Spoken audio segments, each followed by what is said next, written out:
यह कहानी शुरू होती है एक छोटे से गांव की एक पुरानी हवेली से जिसका नाम था शर्मा निवास।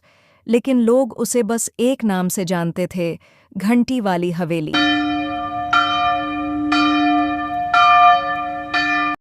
कहते हैं हर रात 3 बजे वहां एक छोटी सी घंटी बजती है, बिना किसी इंसान के। कोई नहीं जानता कि वह घंटी बजाता कौन है। सिर्फ एक बात सब जानते हैं, जो उस आवाज के पीछे जाता है वह कभी वापस नहीं आता। यही सच जानने गया था आरव, एक पत्रकारिता का छात्र जो डरावनी जगहों पर डॉक्यूमेंट्री बनाता था। उसका कहना था, मैं डर से नहीं, झूठ से डरता हूँ। वह कैमरा लेकर शर्मा निवास में घुसा। हवेली में सन्नाटा था, सिर्फ उसके कदमों और उसकी सांसों की आवाज सुनाई दे रही थी।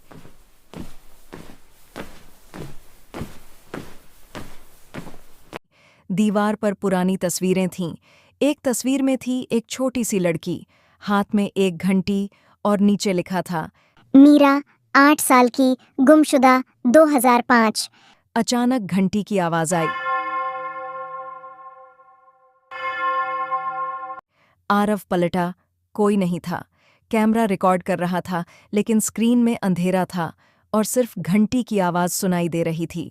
वह एक कमरे में गया जहां पुरानी चीजें ढकी हुई थीं। कपड़ा हटाया और एक डायरी मिली, मीरा की डायरी। मुझे मम्मी ने कहा था घंटी कभी मत बजाना, पर मुझे बजाना अच्छा लगता है। लेकिन अब कोई और भी बजाता है, मैं नहीं। और डायरी के आखिरी पन्ने पर लिखा था, मैं इस कमरे में बंद हूँ, घंटी बज रही है, पर मैं नहीं बजा रही। जैसे ही डायरी बंद की, पूरी हवेली अंधेरे में डूब गई। लाइट चली गई और कैमरे ने रिकॉर्ड किया। एक छोटी सी लड़की सफ़ेद ड्रेस में 1 सेकंड के लिए नजर आई, फिर गायब। आरव ने भागने की कोशिश की, लेकिन दरवाज़ा लॉक हो चुका था। हर कमरे में सिर्फ एक ही आवाज़ थी। आरव को एक पुराना कागज़ मिला, उस पर सिर्फ एक लाइन थी, अब तुम बजाओ, हर रात 3 बजे। अगले दिन शर्मा निवास की तस्वीर में एक नया चेहरा था, आरव का। अब रोज 3 बजे वह घंटी बजती है